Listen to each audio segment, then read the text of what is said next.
কোরআন শরীফে আছে, আল্লাহ বলছে যারা নামাজ পড়ে না, মালাকুল মউত আজরাইল খোদার কসম জান কবজের সময় কলিজা থেকে রুহুটা টান দিয়া ছিঁড়া ফেলবে, টান দিয়া ছিঁড়া ফেলবে।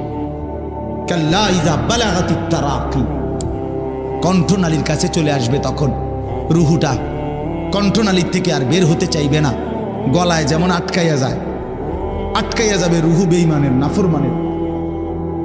তো ফেরেশতা আল্লাহর নবী বলেন মালাকুল মউত আজরাইল টাইনা হেসরাইয়া ছিঁড়া ছিন্ন ভিন্ন করে রুহুটা টেনে বের করবে।